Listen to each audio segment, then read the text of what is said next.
लड़के के 120 क्वेश्चन करने पे भी सिलेक्शन हो सकता है। तो और कैलकुलेटेड रिस्क वाले क्वेश्चन ही आपके अगर सही होते हैं तो आपकी ऑल इंडिया रैंक भी आ सकती है। ज्यादा क्वेश्चन अटेम्प्ट करने से सिलेक्शन नहीं होता है, सिलेक्शन होता है आपके कि पहले से 80-20 लगा हुआ है। तो अगर आप इतने मिनिमम क्वेश्चन करोगे ना तब जाके आपके क्वेश्चंस के अंदर नंबर आएंगे, और तब जो 185 से ऊपर क्वेश्चन करके आते हैं ज्यादातर लोगों का नेगेटिव क्वेश्चन ज्यादा हो जाता है। Hello everyone, this is Pankaj तो नर्सिंग ऑफिसर। तो जिस टाइटल को आप पढ़कर आए हैं दैट इज कि नॉर्सेट 2023 में कितने क्वेश्चन करने से आप सेफ साइड के अंदर अच्छी रैंक आ सकती है और आपका नॉर्सेट 2023 क्रैक हो सकता है और आपका सिलेक्शन हो सकता है। और इस वीडियो के अंदर सेकंड मोस्ट इंपोर्टेंट चीज ये भी बताने वाला हूं दैट नॉर्सेट 2021 और 20 का पेपर कहां से डाउनलोड कर सकते हो। जो मेरे पास में बहुत सारे लोगों के कमेंट आ रहे थे कि सर प्रीवियस ईयर के पेपर चाहिए नॉर्सेट के, तो वो भी आपको इस वीडियो के अंदर देखने को मिलेगा। और वीडियो अच्छी लगे तो लाइक जरूर कर देना, चैनल को जरूर सब्सक्राइब करके जाना और इंस्टाग्राम पे मुझे फॉलो कर सकते हो फॉर डेली मोटिवेशन के लिए। हाँ, तो वीडियो को शुरू करते हैं और मैं डायरेक्ट मुद्दे के ऊपर आता हूं दैट इज कि नॉर्सेट 2023 के अंदर आप कितने क्वेश्चन अटेम्प्ट करने से आपका सिलेक्शन हो सकता है और सेफ रैंक आ सकती है जिससे कि आपको एम्स अलॉट हो जाए। और ये जो एक्सपीरियंस है मेरे खुद के 5 एग्जाम्स का एक्सपीरियंस है, और प्लस में इसके अलावा जो इतने सारे आप मेरे लोग देखते हो इंटरव्यू के अंदर उनके एक्सपीरियंस के ऊपर मैं आपको सब लोगों को बता रहा हूं। देखो, सबसे पहली मोस्ट इंपॉर्टेंट चीज आती है दैट इज कि कितने क्वेश्चन अटेम्प्ट करने से आपका सिलेक्शन हो सकता है। तो अगर आप ये चीज पहले ही एग्जाम से पहले डिसाइड करके जा रहे हो कि मैं भाई 175 क्वेश्चन करके आऊंगा, मैं तो भाई 180 क्वेश्चन करके आऊंगा 200 में से, तो मेरा सिलेक्शन हो जाएगा। और जनरली आपके पास में बहुत सारे लोग होते होंगे जो आपके सीनियर जूनियर है जो आपको बताते हैं भाई मैं तो 180 क्वेश्चन करके आया था। अगर आप दिमाग के अंदर ये चीज पहले से लेकर चल रहे हो ना तो देखो ये चीज थोड़ी सी डिफिकल्ट होती है। कहने का मतलब ये है कि जो ये नंबर ऑफ द क्वेश्चंस होता है ये हमेशा पेपर के लेवल के ऊपर डिपेंड करता है। ठीक है, मैं टू बी फ्रैंक आपको बता रहा हूं एकदम कि आपका पेपर का लेवल कितना आ रहा है, आप पेपर हार्ड है, आसान है, मीडियम है, उस चीज के ऊपर डिपेंड करता है। अगर आपका पेपर थोड़ा सा टफ पेपर आ रहा है या फिर स्टैंडर्ड थोड़ा हाई है एग्जाम का, तो फिर उसके अंदर आपको क्वेश्चन थोड़े कम करने पड़ते हैं जिससे कि आपकी एक्यूरेसी ज्यादा है और जिससे कि आपका सिलेक्शन हो जाए। ये सबसे मोस्ट इंपॉर्टेंट चीज होती है। अगर आप दिमाग के अंदर पहले से फिक्स करके जा रहे हो ना कि भाई मैं तो 170 ही करके आऊंगा या मैं 180 करके आऊंगा, तो वो चीज फिर आपके लिए डिफिकल्ट हो सकती है। तो आप बोलोगे कि सर आपने तो कोई नंबर ऑफ द क्वेश्चंस तो बता ही नहीं रहे कि भाई कितने क्वेश्चन करने चाहिए। फिर भी मैं आप सब लोगों को एक बात बोलूंगा कि अगर आप ये सुनना चाहते हो कि कितने क्वेश्चन अटेम्प्ट करें तो कम से कम अगर आप मेल कैटेगरी के अंदर आते हो तो कम से कम आपके 170 से 175 क्वेश्चन तो आपको करके ही आने चाहिए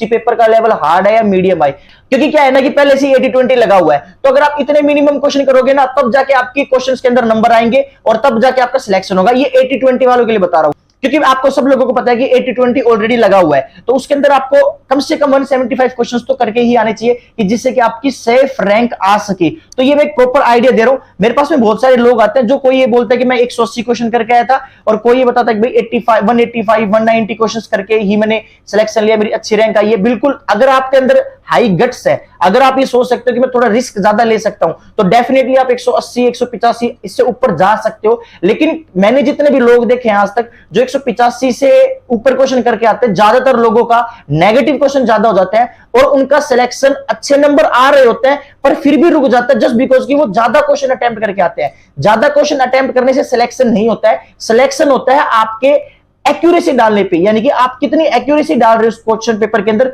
वो सबसे मोस्ट इंपॉर्टेंट फैक्टर होता है। तो जब आप पेपर अटेम्प्ट करने बैठो, जब आपके सामने कंप्यूटर की स्क्रीन हो, तो आपको यह सोचना चाहिए कि देखो पेपर का पहले मेरे को जब फर्स्ट टाइम में पूरे पेपर को निकालते हो तो आपको आइडिया आ जाता है कि पेपर का लेवल कितना है। और जितना आपके पास में फर्स्ट टाइम में जब आप पूरे पेपर को अटेम्प्ट कर रहे हो तो उसके अंदर एकदम जो आपको फिक्स पता है कि भाई हाँ मुझे ये क्वेश्चन का आंसर आता है, अच्छे से आता है, वही क्वेश्चन को अटेम्प्ट करे। और जो आपको बिल्कुल भी नहीं आता या फिर आपको रिस्की लगता है उसको छोड़ दे और पूरा पेपर अटेम्प्ट करने के बाद में ये देखे कि मेरे कितने क्वेश्चंस अटेम्प्ट हुए हैं, लाइक 145 हुए हैं, 150 हुए हैं। क्योंकि फर्स्ट टाइम जब आप पेपर अटेम्प्ट करते हो तो इतने ही होते हैं 155 160। सेकंड टाइम आप पेपर अटेम्प्ट करते हो तो तब जाके उसके ऊपर के नंबर बढ़ते हैं, यानी कि 175 180 तक जाता है क्योंकि उनके अंदर थोड़ा सा कैलकुलेटेड रिस्क लेते हैं जो भी बच्चे पेपर अटेम्प्ट करने जाते हैं। और इवन मैंने खुद ने भी ये टेक्निक अपनाई है कि हमेशा 2 बार में पेपर अटेम्प्ट किया है। तो ये चीज ध्यान देकर के चले कि number of the question depend करता है लेवल ऑफ द पेपर के ऊपर कि पेपर का लेवल कितना आ रहा है। तो ये सबसे मोस्ट इंपॉर्टेंट चीज है। देन इसके बाद में जितने भी बच्चों के लिए एक मैं बहुत अच्छी टिप्स देना चाहूंगा, जितने भी सारे बच्चे तैयारी कर रहे हैं और जो नॉर्सेट की तैयारी कर रहे हैं फिर आने वाले कोई भी अपकमिंग एग्जाम की तैयारी कर रहे हैं, कि जब भी आप एग्जाम देने चाहो तो दिमाग के अंदर एक सबसे पहली मोस्ट इंपॉर्टेंट चीज याद रख कर जाओ कि भाई मैं अपना बेस्ट देख के आना है। यानी कि जब आप पेपर के अंदर बैठते हो तो कोशिश ये करें कि आपको अपना बेस्ट देख के आना है। अगर आप दिमाग के अंदर ये लेके चलोगे ना कि भाई मैं बेस्ट देख के आ रहा हूं तो कंफर्म आपकी ऑल इंडिया रैंक भी आ जाएगी। आप बोलोगे वो कैसे? क्योंकि क्या है कि ना अगर आप बेस्ट दोगे थोड़ा सा कैलकुलेटेड रिस्क लोगे लोगे। कैलकुलेटेड रिस्क क्या होता है, कहने का मतलब ये है, एक क्वेश्चन अटेम्प्ट करो जिसमें आपके पास में 4 ऑप्शन है, जिसमें से 2 तो आपको पता है कि मेरे को बिल्कुल भी नहीं आता, और आपको ये पता है कि 2 में से कंफर्म आंसर है, और 2 में से भी अगर आप बेसिक्स लगाते हो उसके अंदर तो आपको कंफर्म रिजल्ट मिलेगा और आपका कंफर्म क्वेश्चन सही होगा। ये होता है कैलकुलेटेड रिस्क। पर ये रिस्क कब लेना होता है, जब आप पहले एक बार में सारे क्वेश्चंस अटेम्प्ट कर चुके और कुछ क्वेश्चंस बचे हैं आपके, लाइक 10-15 क्वेश्चन जो भी हैं, उन क्वेश्चंस के अंदर आप ये लगा सकते हो। और कैलकुलेटेड रिस्क वाले क्वेश्चंस ही आपके अगर सही होते हैं तो आपकी ऑल इंडिया रैंक भी आ सकती है और आपका सिलेक्शन भी हो जाता है। देखो, सिलेक्शन की सबसे मोस्ट इंपोर्टेंट चीज होती है कि आप पेपर के अंदर एक्यूरेसी कितने डाल के आ रहे हो। जितनी ज्यादा आपके क्वेश्चन पेपर के अंदर एक्यूरेसी होगी, उतनी ज्यादा चांसेस हो जाएंगे आपके सिलेक्शन होने के, चाहे आपके 140 क्वेश्चन क्यों ना हुए हो। मेरे साथ में कई लोग ऐसे थे जो 120, 125 क्वेश्चन करके आए थे, नॉर्सेट 2020 की बात कर रहा हूं, जिनका नॉर्सेट 2020 में 120 क्वेश्चन करने पे भी सिलेक्शन हो गया। पर उनका क्यों सिलेक्शन हुआ, क्योंकि उनकी एक्यूरेसी बहुत हाई लेवल की थी। 120 का ये सच बात है, क्योंकि मेरे पास में उन्होंने खुद, मैंने उससे पूछा कि भाई तेरे कितने क्वेश्चन अटेम्प्ट किए, तो बोला कि मैं तो 120 ही करके आया था, तो मेरा सिलेक्शन हो गया। और बॉय और लड़का था, लड़की भी नहीं थी कि ये बोल लो कि भाई 80-20 के अंदर हो गया, ऐसा नहीं है। लड़के के 120 क्वेश्चन करने पे भी सिलेक्शन हो सकता है, तो वो 120 क्वेश्चन कर अटेम्प्ट करके आया, तो आप सोचिए उसके कम से कम 118, 119 क्वेश्चन तो सही हुए ही होंगे। तो ये सच बात है। तो अगर आप 120 क्वेश्चन अटेम्प्ट करके 125 अटेम्प्ट करके 20 सिलेक्शन लेते हो, 125 वाला भी मिला था मुझे जो 125 क्वेश्चन अटेम्प्ट करके सिलेक्शन लिया। तो चीजें क्या होती है कि ना, हमेशा डिपेंड करती है पेपर के ऊपर, डिपेंड करता है कि आप उस चीज को कैसे परसीव कर रहे हो। बेस्ट देखे एक्यूरेसी निकालने की ज्यादा से ज्यादा कोशिश करें, नेगेटिव क्वेश्चन कम करने की कोशिश करें, अपने आप आपका सिलेक्शन हो जाएगा। और सिलेक्शन से एक बात और मुझे याद आ रही है, दैट इज कि नॉर्सेट 2023 के लिए मेडिकल साइन ने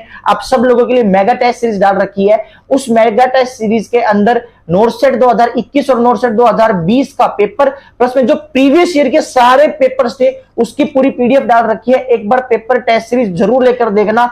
अगर आपको फायदा ना हो तो आकर मेरे से बात करना पेपर अटेम्प्ट करने के बाद में। ये सच बात है, लास्ट ईयर नॉर्सेट 2022 में काफी बच्चों का सिलेक्शन हुआ था और इस साल भी आपको सिलेक्शन होगा। और उसके अंदर मैंने सारे सब्जेक्ट वाइज टेस्ट सीरीज डाल रखी है, आप जाकर दे सकते हो। लिंक डिस्क्रिप्शन के अंदर डाल दूंगा, फिर प्ले स्टोर के ऊपर मेडिकल साइन एप्लीकेशन को सर्च करके डाउनलोड कर सकते हो और अपनी लाइफ के अंदर आपका जो गोल है उसको अचीव कर सकते हो। तो देन इसके बाद में जो मोस्ट इंपोर्टेंट चीज आती है वो मैं आप सब लोगों को बता चुका हूं कि एक्यूरेसी ज्यादा से ज्यादा करने की कोशिश करें, नेगेटिव क्वेश्चन कम करें। और जब आप एग्जाम देने जाते हो तो ये चीज ध्यान देकर के चले कि मेरे को अपना बेस्ट देकर आना है, यानी कि मेरे से जितना हो सकता है मेरे को सही क्वेश्चंस करने हैं और 170 से अबव क्वेश्चन करने की कोशिश करें, तो जो कि आपकी अच्छी रैंक आ जाए। तो ये चीज ध्यान देकर के चले, इस तरीके से आप पेपर अटेम्प्ट करोगे तो डेफिनेटली आपका सिलेक्शन भी होगा, डेफिनेटली आपका गोल भी अचीव होगा। और इसके अलावा डिमोटिवेट बिल्कुल भी फील ना हो। मैंने जो लास्ट वीडियो मेरे चैनल के ऊपर डाली थी, एक बार वो वीडियो देख लेना, जो मैंने मेरी खुद की रियल स्टोरी बताई है उस वीडियो के अंदर, कि आज जो आप पंकज सर को जानते हो, मैं कुछ साल पहले मैंने कितना स्ट्रगल किया था लाइफ के अंदर, वो पूरी स्ट्रगल वाली स्टोरी मैंने आपके लिए प्रीवियस वीडियो के अंदर डाल रखी है, आप जाकर देख सकते हो। मैं लिंक डिस्क्रिप्शन के अंदर डाल दूंगा उसको अभी। और बाकी इसके अलावा यही सब कुछ था इस वीडियो के अंदर। तैयारी करते रहना, अच्छे से मेहनत करते रहना, मैं टाइम टू टाइम आपको गाइड करता रहूंगा। और इसके अलावा वीडियो अच्छी लगी तो लाइक जरूर कर देना, चैनल को जरूर सब्सक्राइब करके जाना। बाकी मिलते हैं नेक्स्ट मोटिवेशनल वीडियो में, तब तक के लिए खुश रहे, माँ बाप का नाम रोशन करते रहे। जय हिंद, जय भारत और जय भोलेनाथ।